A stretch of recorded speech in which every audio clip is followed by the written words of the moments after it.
نن به د افغانستان د مرکزي سیمو د یو ښکلي او غرني ولایت څخه لیدنه وکړو. د دې ولایت د تاریخ، جغرافیې، فرهنګ، اقلیم او نورو مهم موضوعاتو باندې به خبرې وکړو. د افغانستان له غرونو څخه ډک ولایت د دایکنډي ولایت.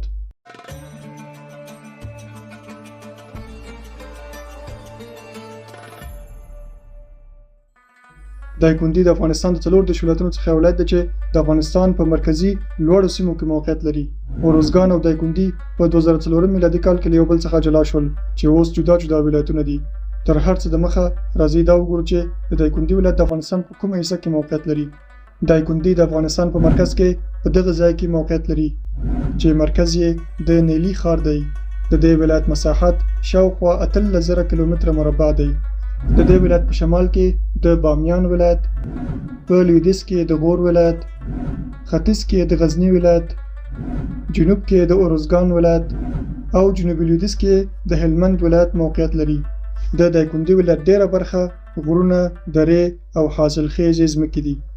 د دایکنډي ولایت 10 ولسوالیانې لري چې هغه دا دي: د نیلي ولسوالۍ چې د دایکنډي ولایت مرکز هم دی، د اشترلي ولسوالۍ، د خدیر ولسوالۍ، د شهرستان ولسوالۍ، د ګیتي ولسوالۍ، د کجران ولسوالۍ، د میرامور ولسوالۍ، د سنګ تخت او بندر ولسوالۍ، د پاتو ولسوالۍ او د ګیزاب ولسوالۍ.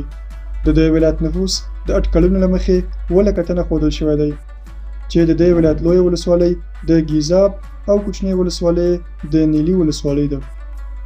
د دایکنډي ولایت په دې خاطر چې ډیر لوړ غرونه لري نو په ژمي کې لارې د واورو له خطره بندې وي. دا ولایت ډیر یخ او غرنی اقلیم لري. که څه هم د دایکنډي ولایت ژمی ډیر یخ او واورین وي خو اوړی معتدل او خوندور دی.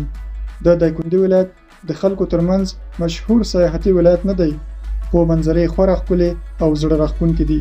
لوړ غرونه، شنې درې، پاکې چینې او ښکلي باغونه خلک جذبوي په ځانګړي ډول په پسرلي او اوړي موسمونو کې چې طبیعت یې روحونه تازه کوي. د دایکنډي ولایت زیاتره خلک خپل عاید د کرنې او مالدارۍ له لارې ترلاسه کوي چې د دې ولایت مهم کرنیز محصولات غنم، اوربشې، کچالو، لوبیا، بادام، زردالو او مڼې دي. په دې ولایت کې د پسونو، وزو او غواو روزنه هم ډیره رواج ده. په دایکنډي ولایت کې میلمه پالنه د دوی د دودیز ژوند یوه مهمه برخه ده. خلک یې هم رواجي او دودیز کالي اغوندي. اخترونو، ودونو او نورو مراسمو کې هم ځانګړي رواجونه لري. د دایکنډي ولایت د نوم په باره کې هم ډیر نظریات موجود دي. د دې ولایت د نوم معنا څه ده؟ دایکنډي نوم له 2 برخو څخه جوړ شوی دی. دای د هزارګانو قوم د بیلابیلو څانګو او ډلو لپاره کارېدونکی نوم دی، لکه دایزنګي، د زنګیانو ډله، دایکندي، د کندیانو ډله او داسې نور. او کندي د کلي یا استوګنځای په معنا کارول شوی دی. په بعضو تاریخي روایتو کې دا هم راغلي چې دایکنډي د هغو سیمو نوم به و چې د دای خلکو به پکې ژوند کاوه. په هر حال لکه څرنګه مو چې مخکې هم وویل د دایکنډي او اروزګان ولایتونه تر 1903 هجري شمسي یا 2004 میلادي کال پورې سره یو ځای وو. د دوی د جدا کېدو اصلي دلیل اختلافات وو چې د دوی ترمنځ د پښتنو او هزارګانو تر لامل لاندې ډیر جنګونه هم وشول. د دې اختلافاتو په نتیجه کې اروزګان او دایکنډي سره بیل شول. خو یو مشکل لا تر ډیره پورې پاتې و، هغه دا چې د ګیزاب ولسوالۍ به تر ډیره کله د اروزګان او کله به د دایکنډي ولایت تر واک لاندې شوه. د دایکنډي ولایت خلک هزارګان دي چې دوی په هزارګي دري ژبه خبرې کوي چې پکې په مختلفو لهجو خبرې کیږي، لکه او اصلا سردار که اینجا سکونت میگیره ازا او برای برازی مردم از یک کوتل سنگ سلاخته بالا را بازار سنگتخت بهترین بازار پیشرفته خوبه، نیر خوب، همه چیز از کابل که فکر کنیم این یاردانه بندر گیرانه. د افغانستان د ټولو ولایتونو په څیر د دایکنډي ولایت هم ډېر اوږد تاریخ لري. اوس راځئ د دایکنډي ولایت تاریخ ته یوه لنډه کتنه وکړو. که څه هم د دایکنډي په نوم دا ولایت نوی دی خو دا سیمه زرګونه کاله پخوانی تاریخ لري او د بیلابیلو تمدنونو او حکومتونو شاهده پاتې شوې ده. په لرغونو زمانو کې دا سیمه د آریایانو او بیا د باختري تمدن د نفوذ برخه ګڼل کېدله.